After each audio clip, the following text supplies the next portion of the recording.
لیکن انہوں نے اپنے آپ کو پیچھے رکھا، غیروں کو آگے کیا۔ اب نام پڑتا ہے مہاتما گاندھی کا، پنڈت جواہر لال نہرو کا، وغیرہ وغیرہ، لیکن جو 100 سالہ تاریخ ہے یہ مسلمانوں کی مجاہدانہ تاریخ ہے، ان کی قربانیاں پڑی ہیں۔ لہٰذا ہم جب اپنے مدرسوں میں، اسکولوں میں، اور جہاں ہم جھنڈا لہراتے ہیں 15 اگست کو جشن آزادی میں ڈوب کر کے، ان جیالوں کا بھی نعرہ لگانا چاہیے، ان کو بھی یاد رکھنا چاہیے، کیونکہ اصل قربانیاں تو ان کی ہے۔ ہاں یہ بات اعتراف کے قابل ہے کہ ہندو بھائیوں اگر نہیں ملتے تو شاید اس ملک کو یہ آزادی نصیب نہیں ہوتی، یہ بھی ایک حقیقت ہے، لیکن اصل قربانی تو ہم نے دی ہے۔ اسی لیے بڑوں نے کہا جتنا ہمارا خون بہا ہے اتنا غیروں کا پسینہ نہیں بہا۔ 1857 کے بعد ملک میں کچھ ایسے حالات ہو گئے، بے شمار عورتیں بیوہ ہو گئیں، ہزاروں بچے یتیم ہو گئے۔ پھر مشینری آئی عیسائیوں کی، انگریزوں کی، انہوں نے کہا کہ گھبراؤ نہیں، بیواؤ تم اپنے یتیم بچوں کو ہمارے حوالے کرو، ہم کھلائیں گے، پلائیں گے، پہنائیں گے، اچھی خوراک دیں گے، بہترین تعلیم دیں گے، اور اچھا انسان بنا کر ہم تمہارے حوالے کریں گے، واپس کریں گے۔ اس وقت بے شمار مسلمان ارتداد کے دہانے پر تھے، عیسائی بننے والے تھے، عیسائی پوپ کو لایا گیا، عیسائی پادری آتے تھے، ان کے عالم آتے تھے، اور مسلمان خاص طور پر بچوں کو جو یتیم تھے سروں پر ہاتھ پھیرتے، اور مسلمانوں سے عیسائی بنانے کی مشینری تیزی سے بڑھ رہی تھی۔ ایسے حالات میں ہندوستان کے ان عظیم بزرگوں اور مجاہدوں نے یہ فیصلہ کیا کہ ہمیں مسلمانوں کے اسلام و ایمان کو بھی بچانا ہے اور اس دیش کے لیے مجاہدین کو بھی تیار کرنا ہے۔ اس کے لیے سن 1866 کے اندر دارالعلوم دیوبند کی بنیاد قائم ہوئی۔ یہ صرف پڑھنے پڑھانے کے لیے درسگاہ نہیں تھی، بلکہ اس وطن کو آزاد کرنے کے لیے مجاہدین تیار کرنے کی ایک فیکٹری بھی تھی۔ چنانچہ پہلا استاد ملا محمود اور پہلا شاگرد مولانا محمود یہ اسی چھتے کے، مسجد چھتہ کے نیچے، انار کے درخت کے نیچے تعلیم حاصل کرنے والے تھے۔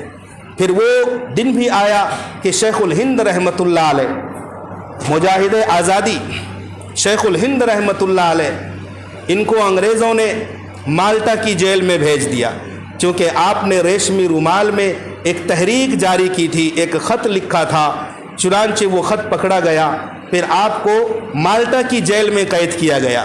آپ کے شاگرد مولانا حسین احمد مدنی بھی مالٹا کی جیل میں اپنے استاد کے ساتھ رہے۔ میرے بھائیو، دوستو، بزرگوں، یہ داستان بہت لمبی ہے۔ ایک انگریز مؤرخ کہتا ہے، مسٹر ٹامسن کہتا ہے کہ مسلمانوں کو بیک وقت 40 عالم دین کو ایک مرتبہ میں آگ کے انگاروں پر لٹایا جاتا تھا، علماء کو تختے دار پر چڑھایا گیا۔ دلی کی جامع مسجد سے لے کر خیبر تک ہر درخت پر علماء دین لٹکے ہوئے تھے۔